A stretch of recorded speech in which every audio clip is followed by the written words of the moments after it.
Madame, elle m'a offert ce collier hier. Ce que dit ensuite la grosse bonne noire choqua le millionnaire. Le silence régnait au mémorial lorsque Cassandra franchit les doubles portes en acajou. 40 bougies blanches vacillaient autour du portrait géant d'Emma, la fillette aux yeux pétillants et au sourire parfait, figée à jamais à 10 ans. Un parfum de lys blanc et de cire fondue flottait dans l'air, tandis que des cadres en costumes sombres et des femmes en robes noires conversaient à voix basse, un verre de vin et des canapés posés sur des serviettes en lin. Mélina Winchester se tenait au centre de la pièce, recevant les condoléances avec la dignité d'une femme née pour être admirée. Sa robe de soie noire italienne épousait sa silhouette fine et tonique. Ses cheveux bruns, ondulés et impeccables, tombaient sur ses épaules. Un maquillage discret dissimulait les nuits blanches qu'elle feignait d'avoir. À 42 ans, elle en paraissait 10 de moins, comme si le chagrin, lui aussi, pouvait se contrôler avec suffisamment d'argent. 18 mois, murmura-t-elle à la femme du maire, en pressant dramatiquement un mouchoir de soie contre ses yeux secs. J'ai l'impression que c'était hier. Ma petite Emma. C'est alors qu'elle aperçut Cassandra, debout dans l'embrasure de la porte. La femme de chambre n'aurait pas dû être là. Pas à cette heure-ci. Pas habillée ainsi. Son uniforme beige contrastait brutalement avec l'élégance funèbre de la pièce. Cassandra avait 46 ans, une silhouette voluptueuse que son pantalon d'uniforme dissimulait à peine, et une expression que Mélina ne lui avait jamais vue. Ce n'était ni de la colère, ni de la tristesse. C'était quelque chose de bien plus troublant, une tranquillité absolue. « Que faites-vous ici ?» demanda Mélina à voix basse, esquissant un sourire forcé pour les invités, tandis qu'elle se dirigeait rapidement vers la femme de chambre. « Je vous ai dit que vous n'aviez pas besoin de venir. C'est un événement privé. » Cassandra ne bougea pas. Ses yeux sombres fixèrent Mélina avec une intensité qui figea la millionnaire à 3 pas de là. « Madame, » dit Cassandra, sa voix calme résonnant doucement dans la pièce qui commençait à se calmer. « Elle m'a offert ce collier hier. » Mélina cligna des yeux, perplexe. Puis elle vit. À l'épaisse nuque de Cassandra était suspendu un délicat collier en or blanc orné d'un pendentif en forme de cœur. De minuscules saphirs bleus y étaient incrustés, formant les initiales EW Emma Winchester. Le monde s'est arrêté. Quoi ? La voix de Mélina trembla. Son visage pâlit sous son maquillage coûteux. Qu'est-ce que tu as dit ?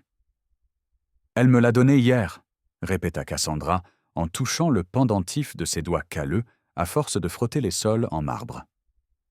Emma. Elle a dit que je devais le porter aujourd'hui. Elle a dit que tu devais le voir. Mélina sentit le souffle coupé. Ce collier. Elle le connaissait par cœur. Elle l'avait acheté à Paris pour les 7 ans d'Emma. Il avait coûté 20 000 $. Il avait été enterré avec Emma. C'est elle-même qui l'avait placé autour du cou froid de sa fille, dans le cercueil blanc, 18 mois plus tôt, avant qu'on ne referme le couvercle. « Tu es folle ?» chuchota Mélina, en jetant un coup d'œil autour d'elle pour s'assurer que personne n'écoutait. Les invités avaient repris leur conversation, mais quelques regards curieux commençaient à se tourner. « C'est dégoûtant. Où as-tu trouvé ça ?» Cassandra s'avança. Ses yeux brillaient d'une lueur qui semblait mêler compassion et détermination. « Elle m'a réveillée tôt hier matin, madame. Elle était dans ma chambre, assise sur la chaise près de la fenêtre. Elle portait ce pyjama bleu à étoiles, celui qu'elle aimait mettre quand elle faisait des cauchemars et qu'elle venait dormir avec moi. Arrêtez. » La voix de Mélina tremblait. « Arrêtez ça maintenant. » Elle a dit que tu lui manquais, poursuivit Cassandra, ignorant l'ordre. Elle a dit que tu pleurais encore quand tu pensais être seule. Elle a dit que tu gardais son ours en peluche sous ton oreiller. Mélina recula en titubant. C'était vrai. tout était vrai. Mais comment cette femme pouvait-elle le savoir? Elle n'avait jamais parlé de l'ours en peluche à personne, pas même à sa thérapeute. « Tu as forcé la porte de ma chambre ?» accusa Mélania, la voix montant d'un ton. « Tu as fouillé dans mes affaires. Je vais appeler la police. Je vais te faire arrêter pour violation de domicile et… » Emma a aussi dit, interrompit doucement Cassandra, que tu n'as toujours parlé à personne de cet après-midi-là. Le sang se figea dans les veines de Mélina. « Cet après-midi de juin ?» précisa Cassandra, d'une voix basse mais cristalline. « Quand tu es rentrée du spa et que tu as trouvé les lumières de la piscine encore allumées, quand tu as trop bu de vin et que tu t'es endormie sur le canapé du salon, quand tu t'es réveillée à 7 heures du soir et qu'Emma n'était pas là. »« Tais-toi !» siffla Mélina. « Quand tu as couru vers la piscine et que tu l'as vue flotter. Je t'ai dit de te taire !» Le cri de Mélina déchira l'air comme un couteau. Toute conversation cessa. 40 pères dieux se tournèrent vers elle. Le maire laissa tomber sa serviette. Les yeux de la femme du magnate du pétrole s'écarquillèrent. Le silence était assourdissant. Mélina réalisa, trop tard, qu'elle avait explosé devant tout le monde. Son masque de veuve élégante et sereine s'était fissuré. Elle prit une profonde inspiration, tentant de se ressaisir. « Je suis désolée », dit-elle rapidement aux invités, forçant un rire nerveux. « C'est juste, aujourd'hui est une journée difficile. Cette femme, dit-elle en désignant Cassandra avec dédain, est ma femme de chambre. Elle ne va visiblement pas bien. Un syndrome de stress post-traumatique, vous savez? Elle aimait Emma, elle aussi. »« Oui, je l'aimais, » acquiesça Cassandra d'une voix douce. « Pendant 8 ans, je me suis occupée d'elle. Je la baignais quand tu étais en voyage d'affaires. Je faisais ses devoirs avec elle pendant tes dîners importants. Je lui tenais la main quand elle faisait des cauchemars et que tu dormais avec des écouteurs parce que tu ne supportais pas d'être réveillé. » Les personnes présentes dans la pièce échangèrent des regards gênés. Mélina sentit le contrôle lui échapper. Elle devait se débarrasser de cette femme. Immédiatement. « Cassandra, » dit-elle d'un ton ferme, changeant de tactique, « tu es visiblement bouleversée par cette perte. Nous le sommes tous, mais ceci, dit-elle en désignant le collier, est inacceptable. Je ne sais pas où tu as trouvé cette réplique, mais… » « Ce n'est pas une réplique, » l'interrompit Cassandra. Elle retourna le pendentif, révélant une gravure au dos. « Regarde, il y a le message que tu y as fait graver. » Mélina sentit ses jambes flancher. Elle s'approcha lentement, les yeux écarquillés. Au dos du cœur doré, en lettres minuscules, il était écrit « À ma petite étoile. Maman t'aimera toujours. » Mezzo W. C'était impossible. Ce collier était enterré. Elle l'avait vu, elle avait fermé le cercueil, elle avait vu la terre recouvrir la tombe au cimetière Greenwood Memorial, le plus huppé de la ville. Comment… Mélina parvint à peine à parler. « Comment as-tu… » ?»« Je n'ai rien reçu, madame, » répondit Cassandra avec une patience infinie. « Emma me l'a donné. Elle a dit qu'elle avait besoin que vous sachiez certaines choses. Des choses qu'elle n'avait jamais eu le courage de dire de son vivant. »« Ma fille est morte, » dit Mélina, mais sa voix était brisée, sans conviction. « Oui, c'est vrai, » confirma Cassandra. « Pendant 18 mois. Mais hier soir, elle était dans ma chambre. Et savez-vous ce qu'elle m'a dit, madame ?» Mélina était paralysée. Elle ne pouvait plus respirer. Elle a dit « Cassie, dis à ma mère que je sais qu'elle était fatiguée. Dis-lui que je comprends. Mais dis-lui aussi qu'elle doit arrêter de mentir. Pas aux autres, à elle-même. » Ces mots ont frappé Mélina comme des balles. Emma appelait toujours Cassandra, Cassie. C'était le surnom affectueux qu'elle seule utilisait. Et cette phrase « Maman, je sais que tu es fatiguée » furent les dernières paroles d'Emma ce matin fatidique, lorsque Mélina grommela qu'elle avait besoin de silence à cause de sa gueule de bois. « Tu inventes tout ça !» accusa Mélina d'une voix tremblante. « Tu veux de l'argent? C'est ça? Tu essaies de me faire chanter ?» Cassandra secoua lentement la tête, avec une sorte de pitié dans les yeux. « Je ne veux pas de... Votre argent, madame? Je n'en ai jamais voulu. Emma le savait. C'est pour ça qu'elle m'aimait. » Cette phrase blessa plus profondément que n'importe quel cri, car elle était vraie. Emma courut vers Cassandra dès son retour de l'école. Emma rit avec Cassandra en préparant des biscuits dans la cuisine. Emma pleura dans les bras de Cassandra lorsque Mélina annula une fois de plus leur dîner à cause du travail. « Sors !» murmura Mélina. « Sors de chez moi maintenant. »« Je sors », dit Cassandra calmement. « Mais avant, je dois te donner quelque chose. » Elle plongea la main dans la poche de son uniforme et en sortit une enveloppe jaunie. Elle la tendit à Mélina. « Emma a dit que tu comprendrais quand tu l'ouvrirais. Elle a dit que le moment était venu. » Mélina fixait l'enveloppe comme s'il s'agissait d'un serpent venimeux. Elle ne voulait pas la toucher. Elle ne voulait pas savoir ce qu'elle contenait. Mais sa main, tremblante, se mit à bouger d'elle-même et ramassa le papier. « Elle a aussi dit, » ajouta doucement Cassandra, « que tu devais aller sur sa tombe. Seule, sans caméra, sans journaliste, sans avoir besoin de faire semblant.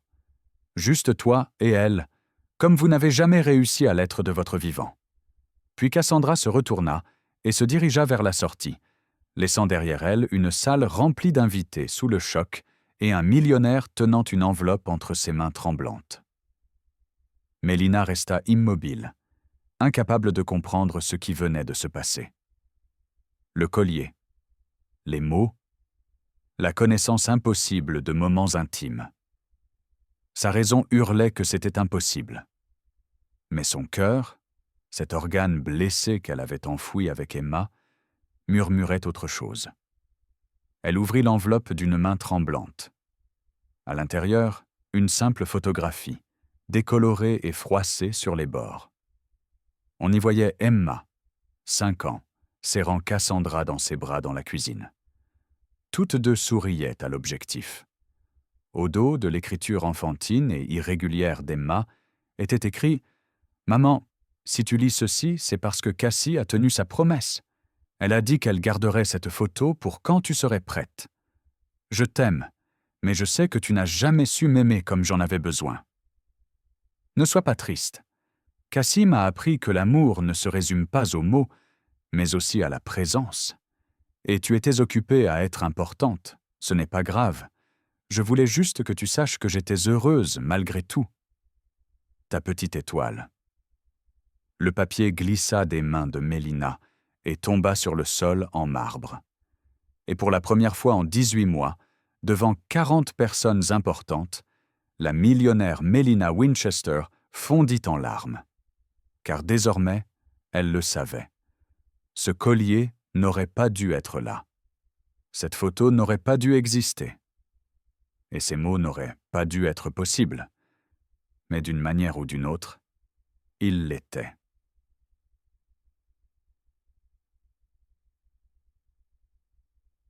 Si vous ressentez quelque chose en ce moment, si cette histoire ravive une blessure que vous pensiez guérie, alors vous comprenez la suite. Et si vous voulez découvrir comment une femme de ménage a réussi à faire plier un millionnaire avec la seule vérité, n'oubliez pas de vous abonner à la chaîne. Car cette histoire ne fait que commencer, et ce que Cassandra sait de cet après-midi de juin va tout changer. 3 heures après la cérémonie commémorative, Mélina s'enferma dans la chambre principale du manoir. Les rideaux de velours bloquaient la lumière du soir, tandis qu'elle tenait pour la 10e fois la photo d'Emma et Cassandra. Ses yeux rouges et gonflés fixaient ses sourires figés sur le papier. L'écriture enfantine au verso semblait palpiter, comme une présence vivante. Impossible. Tout cela était impossible. Elle décrocha le téléphone et composa le numéro qu'elle connaissait par cœur. Inspecteur Morrison, répondit la voix à l'autre bout du fil après 3 sonneries. J'ai besoin que vous meniez une enquête sur quelqu'un pour moi, dit Mélina sans même le saluer. Cassandra Silva, ma femme de ménage. Je veux tout savoir sur elle. Où elle va, à qui elle parle, ce qu'elle fait pendant ses jours de congé, absolument tout. Madame Winchester, avec tout le respect que je vous dois, il me semble, elle s'est présentée à la cérémonie commémorative de ma fille en portant un collier qui avait été enterré avec Emma. Trouvez-vous cela normal? Silence à l'autre bout du fil. Puis Morrison s'éclaircit la gorge. C'était peut-être une réplique bien faite. Les gens font des choses étranges quand ils sont en deuil. Ce n'était pas une réplique, interrompit Mélina. J'avais la gravure originale, les mêmes saphirs, même la petite égratignure qu'Emma a faite à 8 ans. Inspecteur, ce collier était dans un cercueil scellé. Vous insinuez que... Je vous suggère d'enquêter. C'est pour ça que je vous paie, non? Elle a raccroché avant qu'il puisse répondre. Mélina se leva et se dirigea vers le placard. Au fond, derrière les rangées de chaussures importées, se trouvait une boîte en bois fermée à clé. Ses doigts tremblaient tandis qu'elle composait la combinaison. À l'intérieur, des photos qu'elle n'avait jamais montrées à personne. Emma, à 3 ans, en pleurs parce que Mélina avait manqué son spectacle de maternelle. Emma, à 6 ans, seule le jour de son anniversaire, car Mélina était en train de conclure une affaire à Miami. Emma, à 9 ans, tenant un dessin où l'on pouvait lire, écrit de travers « Tu me manques, maman ». Et là, en arrière-plan, une dernière photo qu'elle avait prise en secret 1 mois avant sa mort. Emma et Cassandra dans la cuisine, en train de faire des crêpes. La fillette riait à gorge déployée, de la farine dans le nez. Les bras potelés de Cassandra étaient couverts de pâtes, mais son sourire était si sincère qu'il était déchirant. Mélina n'avait jamais su sourire ainsi à sa fille. « Elle t'a volé à moi », murmura Mélina à la photo. « Elle t'a fait l'aimer plus que tu ne m'aimais. » Il était plus facile de croire cela que la vérité. La vérité, c'est que Mélina avait confié sa fille à Cassandra. Elle avait délégué son amour maternel, car les réunions et les contrats lui semblaient plus urgents que les histoires du soir. Son téléphone vibra. Un message de Morrison. « J'ai trouvé quelque chose. Elle est allée au cimetière de Greenwood cet après-midi. Elle est restée 1 heure devant la tombe de sa fille. » Mélina sentit un frisson glacial lui parcourir l'échine. Cassandra était allée voir Emma, seule, sans prévenir personne. Que tramait cette femme? Le lendemain matin, Mélina descendit et trouva Cassandra dans la cuisine, préparant le café comme à son habitude. La bonne lui tournait le dos et fredonnait doucement en coupant des fruits. La scène était si banale, si familière après 8 ans, que Mélina en oublia presque un instant la veille. Puis il vit le collier. Cassandra portait toujours le collier d'Emma. « Enlève-le !» dit Mélina d'une voix plus forte qu'elle ne l'aurait voulu. « Enlève-le maintenant !» Cassandra se retourna lentement, sans précipitation. Son regard était calme, presque doux. « Bonjour, madame. Le café est prêt. Je l'ai préparé exactement comme vous l'aimez. »« Je t'avais dit d'enlever ce collier. Emma m'a demandé de l'utiliser jusqu'à ce que tu comprennes. »« Vous comprenez quoi ?» Mélina s'avança, s'agrippant au comptoir en granit pour garder l'équilibre. « Que vous avez profané une tombe? Que vous avez envahi la tombe de ma fille et profané son repos éternel ?» Cassandra posa calmement le couteau de côté. « Je ne ferai jamais ça à Emma. Tu le sais. »« Je ne sais rien de vous !» s'écria Mélina. « 8 ans que je travaille ici, et je me suis rendu compte hier que je ne sais rien. Qui êtes-vous? Que me voulez-vous? Je veux que tu arrêtes de mentir. » Les mots sortaient si bas que Mélina les entendit à peine. Mais ils la frappèrent comme une gifle. « De quoi parles-tu? » Cassandra s'essuya lentement les mains sur son tablier, comme si elle choisissait chaque geste avec soin. Emma ne s'est pas noyée à cause d'une crampe dans la piscine, madame. Ce n'était pas un accident tragique survenu alors qu'elle nageait seule. L'air quitta les poumons de Mélina. Comment osez-vous... Elle est morte parce qu'elle est restée seule pendant 3 heures, poursuivit Cassandra, d'un ton imperturbable. Parce que la dame est rentrée à 5 heures de l'après-midi, ivre après avoir déjeuné avec ses amis, et s'est jetée sur le canapé. Emma était dans la piscine depuis 2 heures. Elle a appelé la dame. Je l'ai entendue depuis la chambre de la bonne. Elle a crié « Maman, 7 fois !» Mélina sentit ses jambes flancher. « J'étais malade ce jour-là, » dit Cassandra. « J'avais une forte fièvre. La dame m'a dit de me reposer parce qu'elle ne voulait pas que je la contamine. Tu te souviens ? Elle m'a dit que je pouvais m'occuper d'Emma seule pendant un après-midi. » Il semble que... Mais la dame ne prenait pas soin d'elle. Elle est allée retrouver ses amis. Elle a bu 3 bouteilles de vin blanc. Elle est rentrée étourdie et s'est endormie. Quand elle s'est réveillée, il faisait déjà nuit. « Je t'avais dit d'arrêter !» Mélina saisit une tasse et la jeta contre le mur. La porcelaine se brisa en 1000 morceaux. « Tu ne sais rien! Tu n'étais pas là !»« Non, » a acquiescé Cassandra. Mais la caméra de sécurité, elle, l'était. Le silence qui suivit était assourdissant. Mélina ouvrit la bouche, la referma, puis l'ouvrit de nouveau. Ses mains tremblaient violemment. « Quoi ? Quelle caméra ? » « Celle du garage, » répondit calmement Cassandra. « Celle qui filme une partie de la piscine. Tu croyais qu'il n'enregistrait que les entrées de la maison, mais non. Cette caméra couvre 15 mètres de l'espace extérieur. »« C'est un mensonge, » murmura Mélina, mais sa voix manquait de force. « J'ai vu l'enregistrement, madame. 3 jours après les funérailles. Je suis allé dans la salle de sécurité pendant que vous étiez au spa. Je devais savoir. Je devais comprendre comment ma petite fille était morte. » Cassandra fit un pas en avant. Mélina recula instinctivement. Emma jouait au bord de la piscine. Heureuse. Puis elle est entrée dans l'eau. Elle semblait s'amuser. Puis, petit à petit, elle a commencé à se débattre. Elle vous a appelé. Elle a crié votre nom. Elle a essayé de sortir, mais elle était trop fatiguée. Elle s'est débattue, madame. Pendant 10 minutes, elle s'est débattue. Et pendant tout ce temps, vous dormiez sur le canapé à 20 mètres de là. Des larmes commencèrent à couler sur le visage de Mélina, mais elle ne les essuya pas. « Vous ne comprenez pas, » parvint-elle à dire. « J'étais si fatiguée de tout, du travail, des exigences, de faire semblant que tout allait bien alors que mon mariage s'effondrait.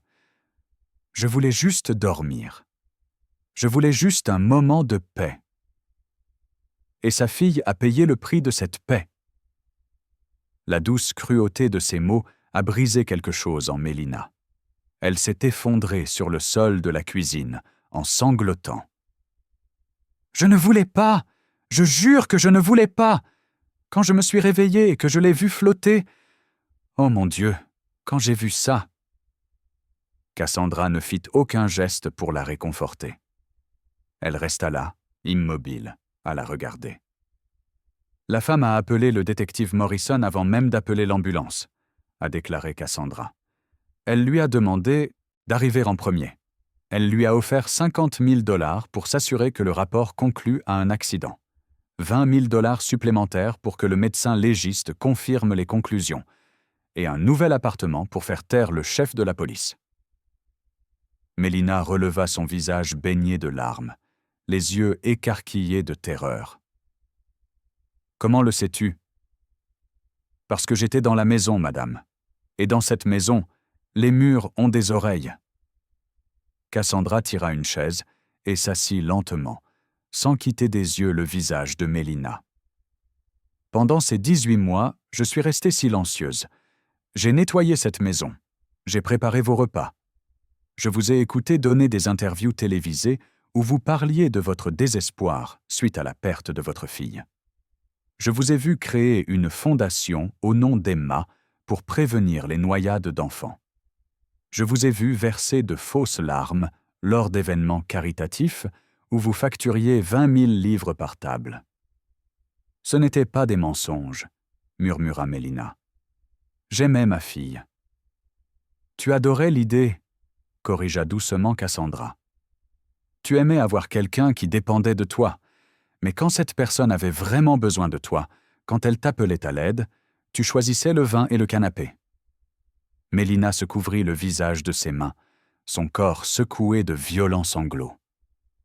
Mais sais-tu ce qu'Emma m'a dit hier soir quand elle est venue dans ma chambre ? Demanda Cassandra.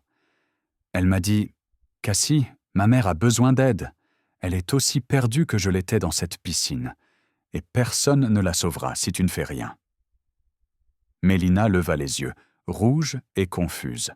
« Emma m'a demandé de vous aider, madame. Malgré tout, même en sachant que c'est votre négligence qui l'a tuée. Elle veut toujours que vous alliez bien. » « Comment ?» parvint à demander Mélina. « Comment puis-je aller bien après ce que j'ai fait ?» Cassandra se leva lentement. « Dire la vérité, d'abord à soi-même, puis au monde. »« Ils vont me détruire, » murmura Mélina. « Ils vont me poursuivre en justice. Ils vont m'arrêter. Je vais tout perdre. »« Tu as perdu tout ce qui comptait le jour de la mort d'Emma, » répondit Cassandra. « Le reste n'est que de l'argent et de la réputation, et Emma ne s'est jamais souciée de l'un ni de l'autre. » Mélina était assise là, sur le sol froid de la cuisine, entourée d'éclats de porcelaine brisée, tandis que sa servante se dirigeait vers la porte. « Oh, et madame ?» Cassandra s'arrêta sur le seuil, se retournant une dernière fois. « Ce détective que vous avez payé, Morrison ? Il a gardé les images de la caméra de sécurité. Il a dit que c'était pour la sécurité future. Je pense que c'est bon à savoir. » Puis elle est partie, laissant Mélina seule avec ses démons et la terrible certitude que son château de mensonges était sur le point de s'effondrer. Car si Morrison possédait cet enregistrement, alors Mélina n'avait jamais vraiment acheté son silence. Elle ne l'avait que loué, et la période de location touchait à sa fin. À l'extérieur du manoir, Cassandra s'arrêta dans le jardin et effleura le collier d'Emma. Elle n'avait pas menti.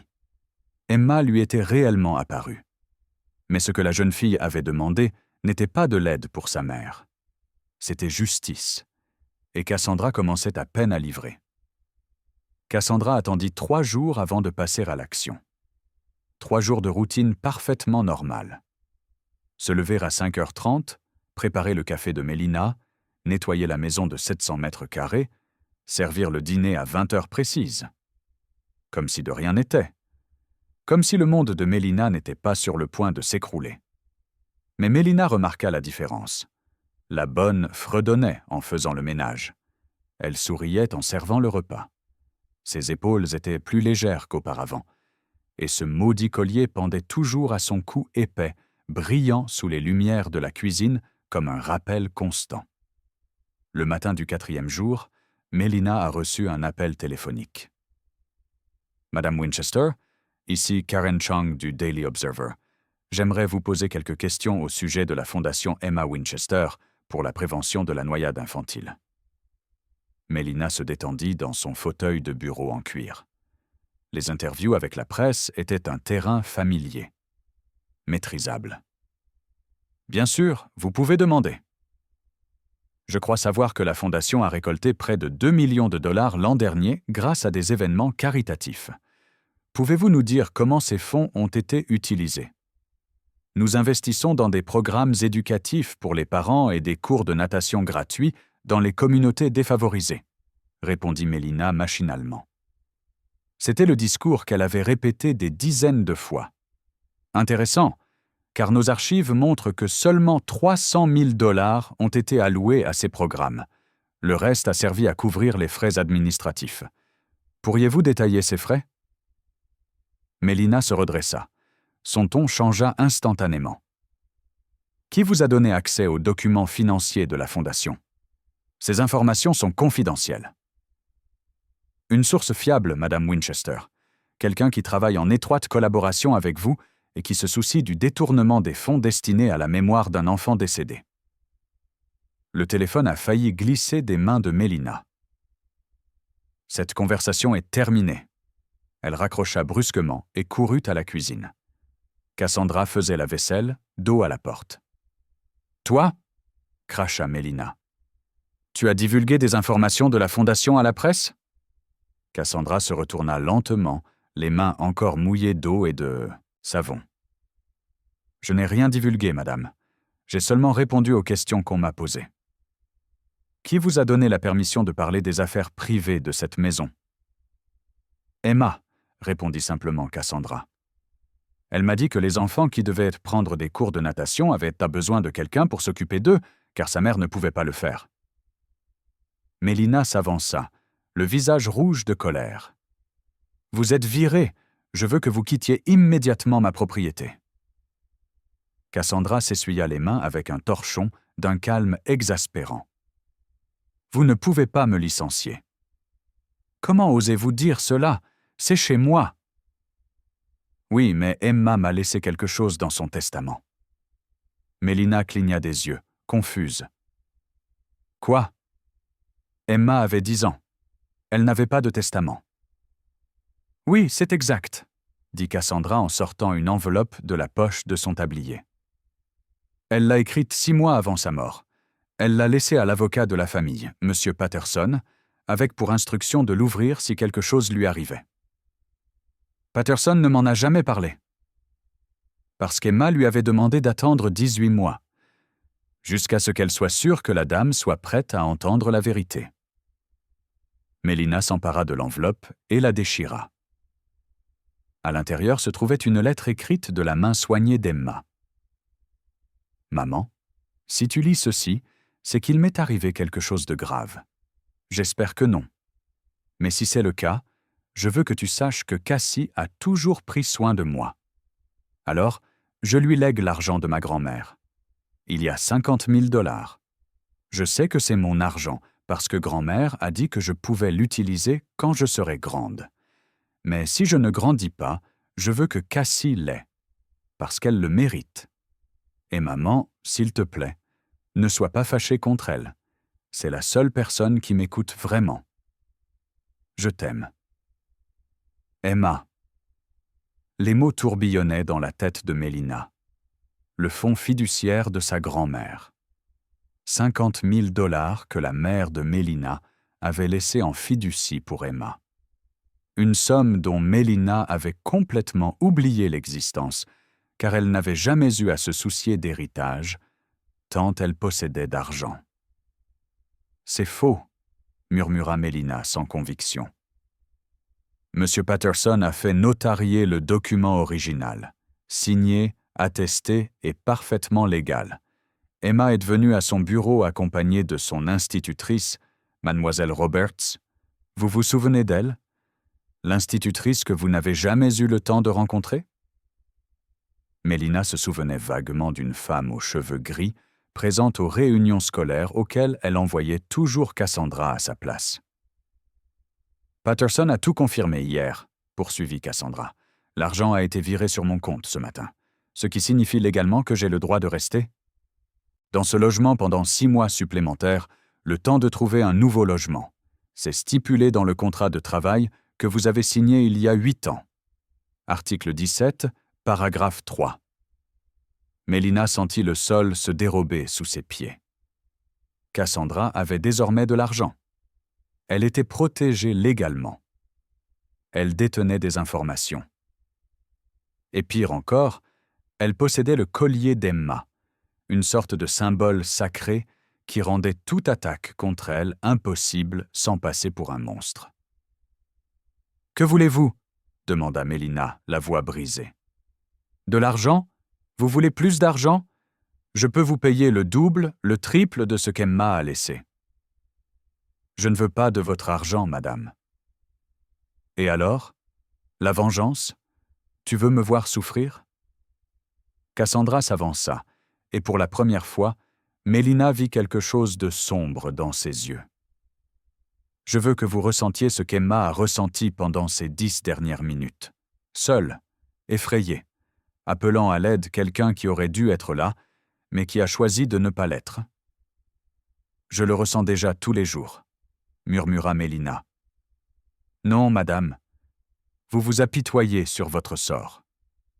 C'est différent. » À ce moment-là, la sonnette retentit. Cassandra sourit pour la première fois depuis le début de la conversation. « Ah, voilà donc la visite que nous attendions. » « Nous n'attendons personne. »« Je suis. » Cassandra se dirigea vers la porte d'entrée et l'ouvrit. Un homme de grande taille, vêtu d'un costume gris, entra, portant une mallette en cuir. Il avait une 60aine d'années, les cheveux blancs peignés en arrière et un regard perçant qui scrutait la demeure avec un intérêt professionnel. « Madame Winchester », la salua-t-il d'un signe de tête. « Je suis Thomas Brennan, avocat spécialisé dans les cas de négligence criminelle et d'homicide involontaire. » Mélina sentit son sang se glacer. « Homicide involontaire ?» « Cassandra m'a contacté il y a 2 semaines, » expliqua Brennan en ouvrant le dossier. « Elle m'a montré des éléments très troublants concernant la mort de sa fille. Des enregistrements de vidéosurveillance, des rapports médicaux falsifiés, des relevés de virements bancaires à des fonctionnaires. Assez d'éléments pour rouvrir l'enquête et éventuellement porter plainte contre elle. »« Vous ne pouvez pas faire ça, » balbutia Mélina. « Ordonnance ? 18 mois se sont déjà écoulés. » « Il n'y a pas de prescription pour un homicide involontaire avec dissimulation, » a corrigé Brennan avec douceur. « Et certainement pas lorsqu'il y a corruption de l'enquête policière. En fait, chaque jour qui passe avec ces mensonges intacts ajoute de nouveaux crimes à la liste. Entrave à la justice, fraude, corruption. » Mélina fixa Cassandra, les yeux grands ouverts, emplis de terreur et de trahison. « Pourquoi fais-tu ça ? » Emma était tout pour moi. « Emma était tout pour toi ?» répéta Cassandra d'une voix basse mais tranchante. « Tu as manqué 17 de ses 23 spectacles scolaires. Tu as oublié son anniversaire 4 années de suite. Tu as passé Noël dernier au bureau pendant qu'elle pleurait parce que le Père Noël ne lui avait pas apporté ce qu'elle avait demandé. La présence de sa mère. Je construisais un avenir pour nous. Cette entreprise, cet argent, tout cela était pour lui offrir une vie meilleure. » « Elle ne voulait pas une vie meilleure, » dit Cassandra. « Elle te voulait, toi. » Le silence qui suivit ne fut rompu que par le bruit de Brennan sortant des documents de sa mallette. « J'ai ici, » dit-il en rangeant des papiers sur la table basse, « des copies des virements bancaires au détective Morrison. 50 000 $ déposés en 3 versements. 20 000 pour le docteur Carlson, le médecin légiste. Et des documents prouvant que l'appartement de la 5e avenue, où vit le chef de police Harrison, a été acheté par une société écran enregistrée au nom de sa cousine, Madame Winchester. »« Comment as-tu fait ?» murmura Mélina. Brennan sourit froidement. « Vous avez sous-estimé votre femme de ménage. Cassandra n'est pas qu'une simple femme de ménage. Elle est diplômée en comptabilité. Elle a travaillé dans l'audit pendant 5 ans avant de devoir se reconvertir comme employée de maison après le décès de son mari. Elle sait lire les tableaux financiers mieux que la plupart de vos cadres. » Mélina regarda Cassandra comme si elle la voyait pour la première fois. « Vous m'avez trompé. Vous avez fait semblant d'être une simple servante ignorante. »« Je n'ai jamais rien prétendu, » répondit Cassandra.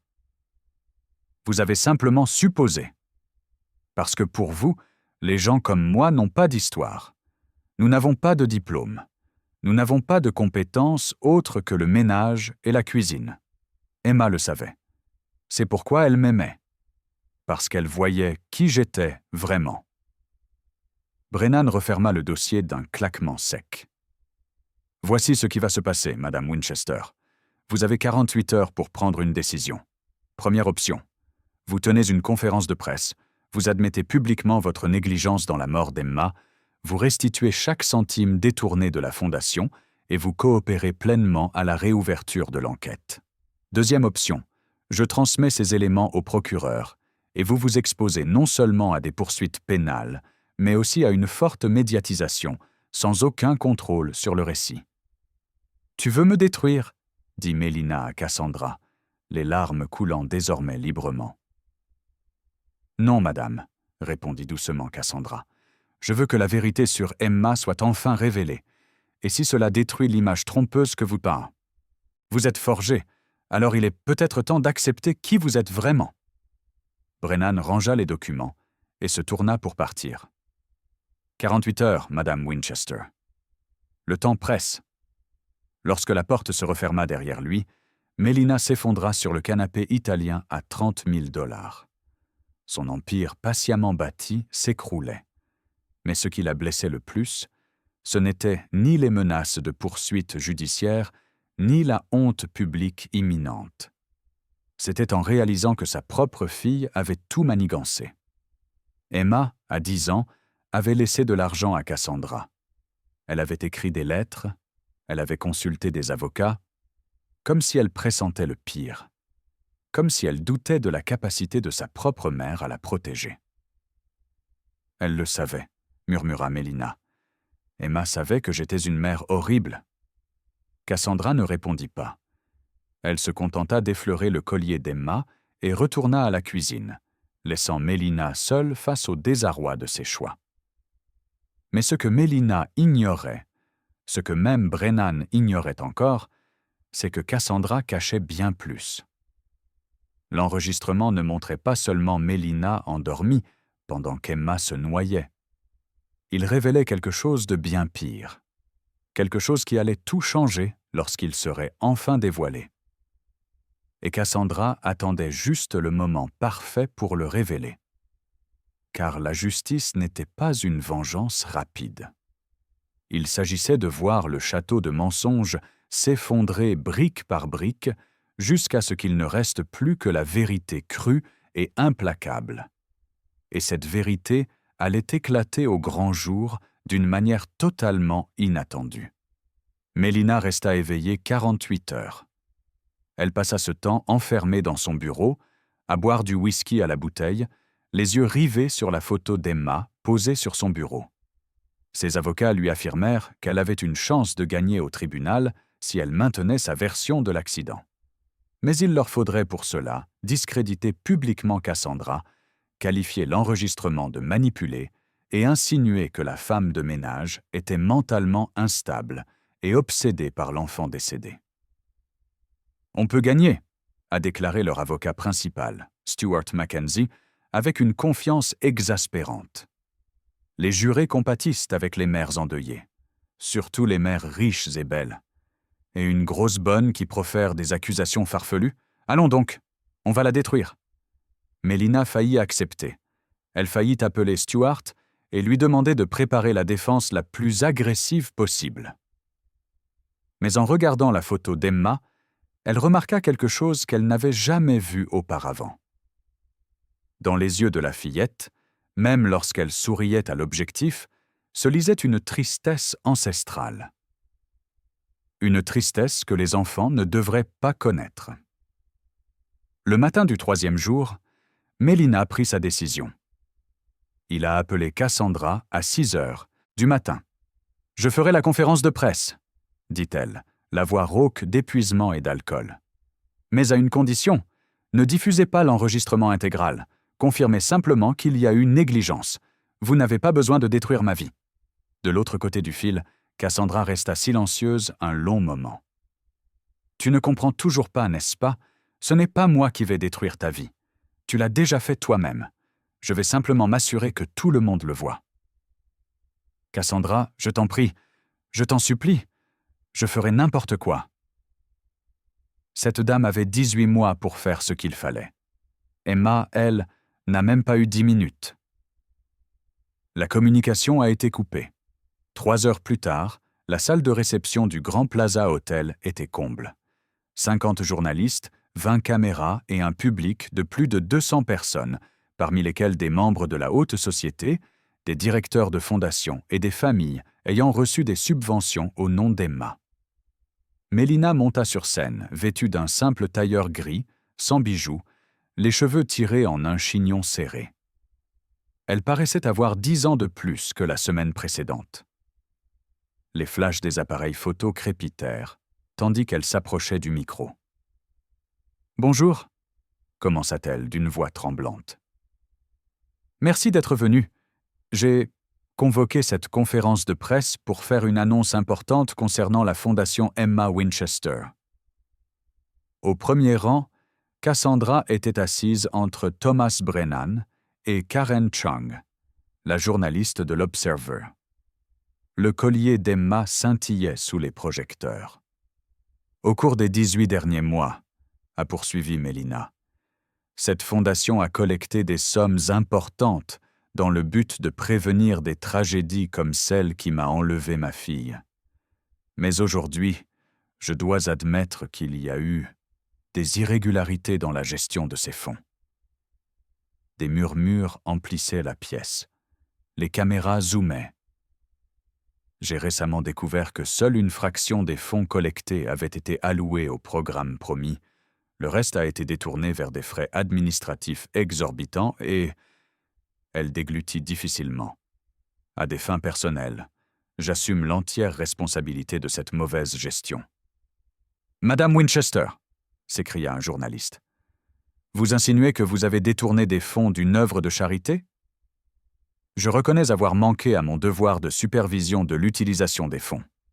Par conséquent, je dissous immédiatement la fondation et restitue l'intégralité des sommes collectées aux donateurs. » La pièce s'est emparée de questions criées. Mélina a levé les mains, demandant le silence. « Mais ce n'est pas tout ce que je suis venue dire aujourd'hui. » Elle prit une profonde inspiration, ferma les yeux un instant, et lorsqu'elle les rouvrit, on y lisait de la résignation. La mort de ma fille n'était pas un accident. Le silence qui suivit fut absolu. On entendait seulement le cliquetis des flashs des appareils photo. Emma n'a pas eu de crampes en nageant seule. La vérité, c'est que j'étais à la maison quand elle s'est noyée. J'avais trop bu cet après-midi-là et je dormais. Quand je me suis réveillé, il était trop tard. « Admettez-vous une négligence ?» a demandé un autre journaliste. J'avoue avoir échoué en tant que mère. Pas seulement ce jour-là, mais tous les jours précédents. J'ai fait passer mon travail, ma vie sociale, mon besoin de réussite avant ma fille. Et quand elle avait besoin de moi, je n'étais pas là. Des larmes commencèrent à couler sur le visage de Mélina, mais elle ne les essuya pas. Elle laissa les caméras les immortaliser. De plus, j'ai tenté de dissimuler les véritables circonstances de sa mort. J'ai soudoyé des fonctionnaires pour qu'ils modifièrent les rapports.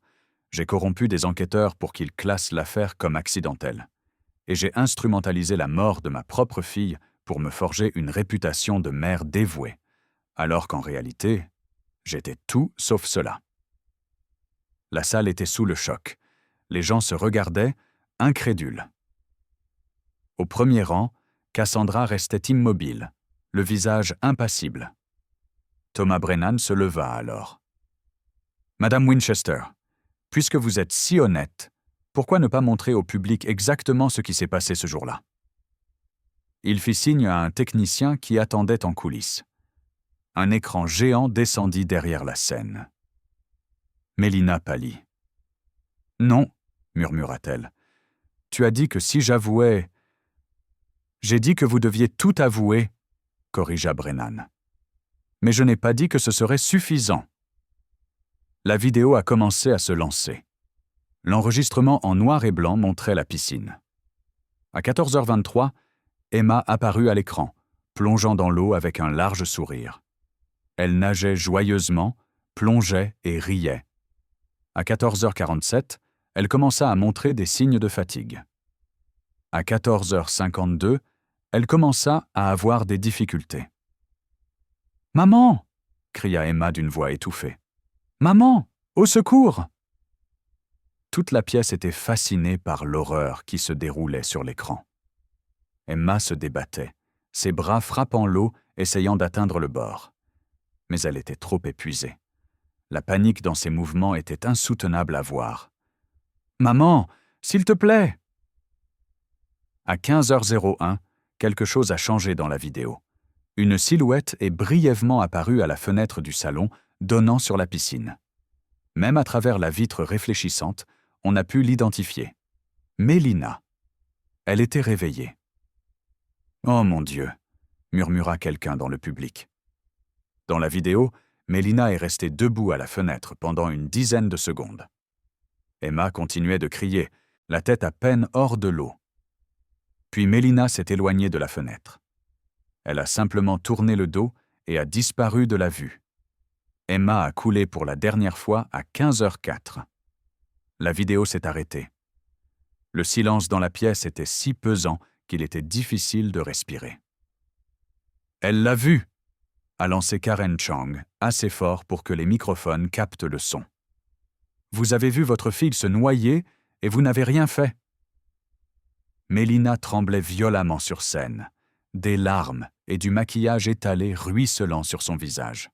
« J'avais le vertige, » parvint-elle à dire. « Je n'arrivais pas à comprendre ce que je voyais. Je croyais rêver. L'alcool, les somnifères. »« De la drogue ?» répéta Brennan. « Quelle drogue ?» Mélina se couvrit le visage de ses mains. « Xanax. En bien. Je les mélangeais avec du vin pour déconnecter, pour ne pas avoir à penser à quel point ma vie était vide, pour ne pas avoir à regarder ma fille et voir toute la déception dans ses yeux. » Vous étiez donc sous l'emprise de la drogue et de l'alcool, alors que vous étiez le seul adulte responsable d'un enfant de 10 ans ? A insisté Brennan. Essayez. Et quand il a vu cet enfant se noyer, son premier réflexe a été de retourner se coucher ? Je ne me souviens pas d'être retourné me coucher, s'écria Mélina. Je ne me souviens de rien après avoir regardé par la fenêtre. Quand je me suis réveillé, il faisait déjà nuit et vous avez couru vers la piscine et vous l'avez trouvé qui flottait, dit Cassandra en se levant pour la première fois. Sa voix résonna clairement dans la pièce. Mais avant d'appeler les secours, vous avez appelé votre avocat. Avant d'essayer de sauver votre fille, vous avez pensé à vous protéger juridiquement. Ce n'est pas comme ça que ça s'est passé. Les relevés téléphoniques confirment ce qui s'est passé, a déclaré Brennan en brandissant des documents. Premier appel à 19h17 à Stuart Mackenzie, avocat. Deuxième appel à 19h23 au détective Morrison. Troisième appel, enfin, à 19h31 au 911. 14 minutes après avoir découvert sa fille morte dans la piscine, la femme a finalement appelé une ambulance. « Parce que j'ai paniqué, parce que j'étais sous le choc. »« Tu calculais, » corrigea Cassandra. « Tu calculais comment faire de la mort de ta fille quelque chose qui ne ruinerait pas ta réputation. Emma ne se souciait que de l'image qu'elle renvoyait de toi, jamais de qui elle était vraiment. » Mélina s'est effondrée à genoux sur scène, de violents sanglots secouant son corps maigre. « J'aimais ma fille. »« L'amour n'est pas une question de sentiment, » dit Cassandra en s'avançant vers la scène. Le collier d'Emma oscillait à chaque pas. « Aimer, c'est agir. C'est choisir d'être présent même quand c'est difficile, c'est répondre quand son enfant appelle à l'aide. Tu n'aimais pas Emma. Tu aimais l'idée d'être mère. La réalité était trop difficile à accepter. » Cassandra monta sur scène et se tint aux côtés de Mélina, la riche femme à genoux. La servante debout. Ce renversement de pouvoir était choquant. « Avant de mourir, Emma m'a fait promettre une chose, » a déclaré Cassandra en regardant droit dans les caméras. « Elle m'a fait jurer que si quelque chose lui arrivait, je ferais en sorte que la vérité éclate. » Parce qu'elle savait. À 10 ans, elle savait déjà que sa mère se souciait plus des apparences que du véritable amour. « Comment pouvait-elle le savoir ?» a demandé quelqu'un dans le public. « Parce qu'elle a écrit ça, » dit Cassandra en sortant un carnet de sa poche. Un journal intime qu'elle m'a donné à tenir pendant les 3 semaines qui ont précédé sa mort. Je vais en lire un extrait. Elle l'ouvrit à une page marquée. « Maman a encore bu aujourd'hui. Elle croit que je ne m'en aperçois pas, mais si. Elle a le regard vide, comme si elle était là, mais pas vraiment. Cassie dit que c'est parce que maman est triste. Mais je crois que c'est parce qu'elle ne m'aime pas. Pas vraiment. Si je mourais, je pense qu'elle serait plus triste du désordre que de moi. Mais ce n'est pas grave. J'ai Cassie. Et Cassie m'aime vraiment. Le silence qui suivit fut rompu par le bruit de Mélina, vomissant sur scène. Les agents de sécurité se précipitèrent à son secours, tandis que les caméras capturaient chaque seconde de son humiliation. Karen Chang se leva et regarda droit dans les caméras de télévision en direct. Pour ceux qui nous regardent depuis chez eux, nous assistons aujourd'hui aux aveux complets de Mélina Winchester concernant sa négligence criminelle, la dissimulation de preuves, la corruption d'agents publics et la fraude caritative. Cette retransmission est transmise simultanément au bureau du procureur. Brennan brandit un dossier. Nous intentons également une action civile officielle en mémoire d'Emma Winchester contre Mélina Winchester, afin d'obtenir le transfert intégral de tous ces biens à un véritable fonds de prévention des noyades, qui sera géré par des organismes caritatifs reconnus. Chaque centime appartenant à cette femme sera utilisé pour garantir qu'aucun autre enfant ne meure de négligence parentale. Mélina a été escortée hors de scène par les agents de sécurité, hurlant de façon incohérente. Les journalistes l'ont encerclée comme des requins, leurs caméras et leurs micros braqués tout près de son visage tuméfié. Cassandra se tenait seule sur scène, touchant le collier d'Emma. « Emma voulait que je dise une dernière chose ?» a-t-elle confié aux caméras. Elle voulait que toutes les mères sachent « Vos enfants savent quand vous n'êtes pas vraiment présente. Ils savent quand le travail passe avant tout. Ils savent quand le téléphone accapare plus d'attention qu'eux. Et ils en gardent cette souffrance toute leur vie. N'attendez pas qu'il soit trop tard pour changer. Emma n'a pas eu cette chance. Mais vos enfants, si. » Elle quitta la scène sous les applaudissements stupéfaits de la moitié du public et les regards haineux de l'autre moitié. À l'extérieur de l'hôtel, des dizaines de quarts de reportages diffusaient en direct. Le nom de Mélina Winchester devenait, en temps réel, synonyme de mère de l'année et de mère de l'horreur. Thomas Brennan a trouvé Cassandra par la sortie de secours. « Tu savais qu'elle ne pourrait pas garder son sang-froid » a-t-il dit. « Tu le savais, parce que la culpabilité qui n'est pas refoulée pendant 18 mois finit toujours par exploser quand on voit enfin la lumière. Le procureur engagera des poursuites pénales contre elle. Elle risque une peine de 5 à 15 ans. » Emma ne voulait pas se venger, a déclaré Cassandra. Elle voulait que justice soit faite, et elle voulait que d'autres enfants soient sauvés. Je pense que nous avons atteint les deux objectifs.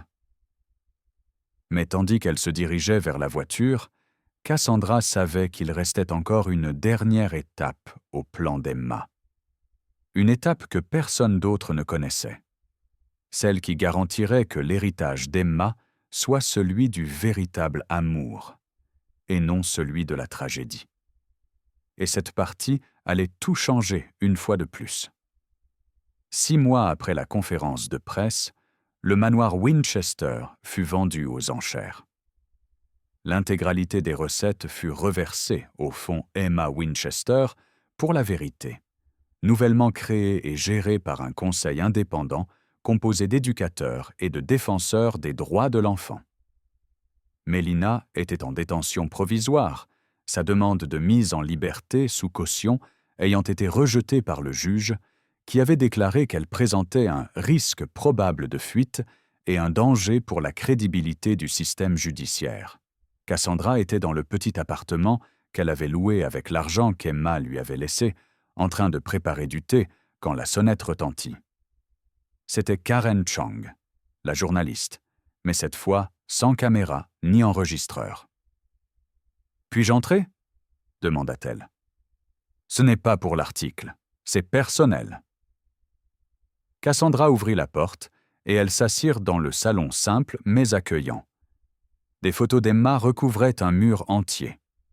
Emma à 3 ans, mangeant une glace. Emma à 7 ans, faisant une grimace. Emma à 9 ans, serrant Cassandra dans ses bras dans la cuisine. « Tu l'aimais vraiment ?» dit Karen. Non pas comme une question, mais comme un constat. « Plus que tout au monde, » répondit Cassandra.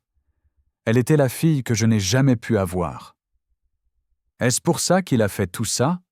L'exposition publique, le procès, la destruction de Mélina? Cassandra resta immobile un instant, ses doigts caressant le collier d'Emma qu'elle portait encore tous les jours. Je l'ai fait parce qu'Emma me l'a demandé, mais aussi parce que j'en avais besoin.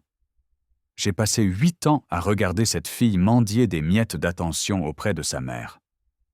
Je l'ai vue s'efforcer tellement d'être parfaite, pensant que si elle avait de meilleures notes, si elle était plus calme, plus jolie, peut-être que sa mère finirait par la regarder vraiment.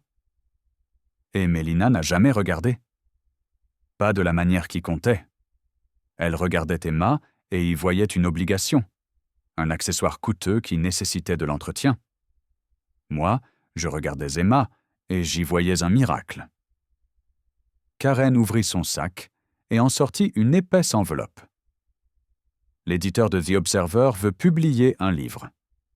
Votre histoire avec Emma. Les lettres qu'elle vous a écrites, le journal intime, tout. Il vous offre une avance de 200 000 livres. Cassandra secoua la tête avant même que Karen ait fini de parler. Je ne veux pas tirer profit de sa souffrance. Il ne s'agirait pas de soulager la douleur, mais d'honorer la mémoire, et tous les bénéfices pourraient être reversés au fond. Cassandra regarda les photos accrochées au mur. Emma riait. Elle riait toujours en sa compagnie. « Laissez-moi réfléchir », dit-elle finalement. Mais leur téléphone sonna avant qu'ils ne puissent poursuivre la conversation. C'était Thomas Brennan. « Cassandra, tu dois voir ça. Allume la télé. Chaîne 7. Maintenant. » Elle prit la télécommande d'une main tremblante. L'écran affichait la salle d'audience. Mélina était escortée hors du bâtiment, menottée, le visage dissimulé aux caméras, tandis que les journalistes lui criaient des questions. « Le jury n'a mis que 4 heures pour rendre son verdict », a commenté le présentateur. Mélina Winchester a été reconnue coupable de négligence criminelle ayant entraîné la mort, d'entrave à la justice, de corruption d'agents publics et de fraude caritative. La sentence sera prononcée la semaine prochaine, mais le parquet requiert la peine maximale de 15 ans. Cassandra éteignit la télévision. Elle ne ressentait aucune joie, aucun sentiment de vengeance apaisé. Seulement un vide immense là où régnait autrefois la colère. « Emma ne voulait pas ça », murmura-t-elle. « Elle n'a jamais voulu que sa mère souffre, elle voulait juste que la vérité éclate. » Et c'était le cas, dit doucement Karen. Et maintenant, grâce à cette vérité, d'autres enfants seront protégés. C'était vrai. L'affaire avait déclenché une vague de réformes à l'échelle nationale.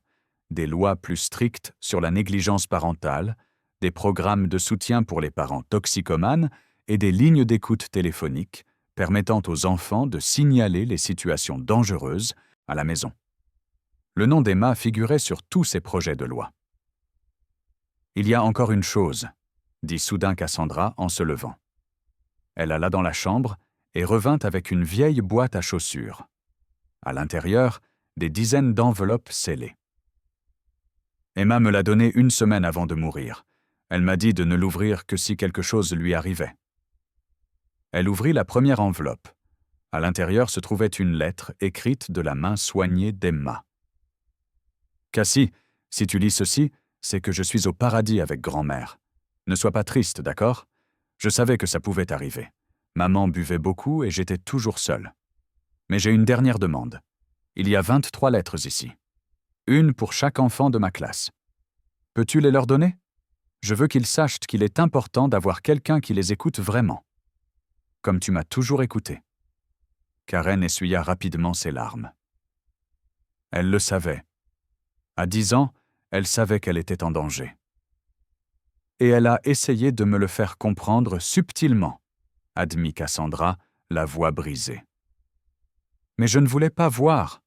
J'avais peur de perdre mon travail si j'accusais Mélina de quoi que ce soit.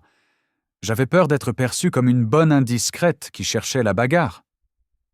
Alors j'ai fait comme si tout allait bien, alors que ce n'était manifestement pas le cas. Vous n'auriez pas pu le prédire? Oui, je pouvais. Je devais. Emma m'a donné tous les indices, ses dessins qui devenaient plus sombres, les questions sur ce qui se passe après la mort, la façon dont elle me serrait dans ses bras chaque matin comme si c'était la dernière fois. J'ai tout vu, et je n'ai rien fait. C'était la première fois que Karen voyait Cassandra pleurer véritablement. Non pas des larmes de colère ou de détermination, mais les sanglots profonds de quelqu'un qui porte un fardeau de culpabilité trop lourd pour une seule personne. « Voilà pourquoi tu as fait tout ça », réalisa Karen. Ce n'était pas seulement pour Emma, c'était aussi pour toi, pour prouver qu'au moins, à la fin, tu ne l'avais pas déçue. Cassandra hocha la tête à travers ses larmes. J'ai passé 6 mois à distribuer ces lettres. La dernière, c'était ce matin. Elle était pour un garçon nommé Lucas. Emma y expliquait qu'il était harcelé et qu'il avait besoin de savoir qu'il était spécial. Quand j'ai remis la lettre à sa mère, elle a pleuré.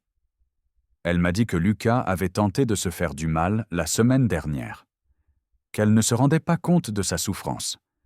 Cette lettre, écrite par une jeune fille décédée, lui a sauvé la vie. Karen a saisi la main de Cassandra. « Tu sais qu'Emma ne t'en voudrait pas, n'est-ce pas? Elle t'aimait. Elle savait que tu faisais de ton mieux compte tenu des limites que tu avais. »« Je sais, » murmura Cassandra. « Mais ça fait toujours mal. Je me demande encore ce qui se serait passé si... Et si j'avais appelé les services de protection de l'enfance? Et si j'avais confronté Mélina plus tôt? Et si rien ne change, interrompit Karen. Mais ce que vous avez fait ensuite a tout changé. Des centaines d'enfants sont plus en sécurité grâce à vous. Les parents sont plus attentifs, les enseignants sont plus vigilants. L'héritage d'Emma, ce n'est pas la tragédie, c'est le changement. Cassandra regarda le collier d'Emma autour de son cou. Pendant 6 mois, elle l'avait porté comme une armure, une preuve, un lien. Mais maintenant, pour la première fois, elle comprit qu'il était peut-être temps de laisser Emma reposer en paix. 3 semaines plus tard, Cassandra se tenait devant la tombe d'Emma au cimetière Greenwood Memorial. Le soleil se couchait, teintant le ciel d'orange et de rose. Elle s'agenouilla et déposa des fleurs fraîches sur la pierre tombale. « Salut, ma petite étoile, » murmura-t-elle. « J'ai réussi à livrer toutes tes lettres. Lucas va bien maintenant. Sa famille a commencé une thérapie. Sa mère, eh bien, elle sera absente pendant un certain temps. Mais son argent aide beaucoup d'enfants. Je pense que c'est ce que tu souhaitais. » Le vent soufflait doucement, faisant danser les feuilles des arbres voisins. « Il faut que je te dise quelque chose. Je vais écrire un livre. Sur nous. Sur le véritable amour contre l'amour égoïste. Sur le fait qu'un enfant n'a pas besoin d'une mère parfaite, mais d'une mère présente. Et je vais utiliser l'argent pour ouvrir un refuge. Pour les enfants qui n'ont personne pour les écouter vraiment. Je vais l'appeler la maison d'Emma. Ça te plairait? » Elle effleura le collier une dernière fois, puis, lentement, le retira. Elle embrassa le pendentif en forme de cœur et le déposa au pied de la pierre tombale. « Je crois que tu n'as plus besoin que je porte ce fardeau, et je n'en ai plus besoin pour me souvenir de toi. Tu es là, » dit-il, en touchant sa poitrine, « pour toujours. » Alors qu'elle se levait pour partir, un jeune couple avec une petite fille passa. L'enfant riait, sautillant d'un parent à l'autre, chacun lui tenant une main. Le père se pencha pour lasser sa chaussure, écoutant attentivement son récit animé de l'école. Cassandra sourit. Cela. Cette simple attention, cette présence totale, cet amour qui n'avait pas besoin d'être parfait, mais d'être authentique. C'était ce qu'Emma avait toujours désiré. Et maintenant, grâce à son sacrifice involontaire, des milliers d'enfants auraient davantage de chances de recevoir précisément cela. 6 mois se transformèrent en 1 an. Cassandra publia « Petite étoile », lettres d'amour et de négligence. L'ouvrage devint un phénomène national, figurant au programme des cours de pédagogie et de psychologie. Casa Emma ouvrit ses portes, pouvant accueillir 20 enfants qui y reçurent non seulement un abri, mais aussi une thérapie, une éducation et surtout une attention bienveillante. Mélina purgeait sa peine de 12 ans dans une prison fédérale. Ses anciens amis l'avaient abandonnée. Son entreprise avait été vendue. Son nom était devenu synonyme d'échec parental. Mais dans les lettres qu'elle envoyait à Cassandra, restait sans réponse. Elle écrivait toujours la même chose. « Merci d'avoir fait ce que je n'ai jamais eu le courage de faire. Merci d'avoir aimé ma fille comme elle le méritait. » Cassandra ne répondit jamais, car il n'y avait rien à dire. Le pardon était hors de question au nom d'Emma. Et justice avait déjà été rendue, de la seule manière qui comptait, transformer la tragédie en protection, la douleur en prévention, la perte en héritage. Le soir du 2e anniversaire de la conférence de presse, Cassandra était à Casa Emma et lisait des histoires à 7 enfants avant de les coucher. Une petite fille de 6 ans, nommée Sophia, lui a demandé « Cassie, est-ce qu'Emma, là-haut, sait que tu nous aides ?» Cassandra sourit en touchant l'espace vide sur son cou où se trouvait auparavant le collier. « Je le pense, ma chérie. Je pense qu'elle le sait. » « Et est-elle heureuse ? » Maintenant, c'est le cas. Parce que tu es en sécurité. Et c'est ce qu'elle désirait le plus au monde. Car, au final, la meilleure vengeance contre la négligence n'est pas la punition. C'est l'amour décuplé. C'est transformer la douleur d'un enfant disparu en sécurité pour des centaines d'autres. C'est faire en sorte que le nom d'Emma Winchester ne soit pas celui de la petite fille morte seule, mais celui de la petite fille dont l'amour continue de sauver des vies. Et lorsque Cassandra éteignit les lumières et écouta la respiration paisible de 7 enfants, sachant qu'ils étaient aimés et protégés, elle eut enfin le sentiment d'avoir tenu sa promesse. Emma pouvait enfin se reposer. Et Cassandra pouvait vivre. Si cette histoire vous a touché, si vous avez pleuré, ri, ressenti de la colère ou de l'espoir, alors vous en avez compris le message. Aimer, ce n'est pas être parfait, c'est être présent. C'est répondre quand quelqu'un vous appelle. Et si vous connaissez un enfant qui a besoin d'une oreille attentive, soyez cette personne. Soyez sa Cassandre. Et n'oubliez pas de vous abonner à la chaîne pour découvrir d'autres histoires qui nous rappellent que même dans les plus grandes tragédies, le véritable amour finit toujours par triompher.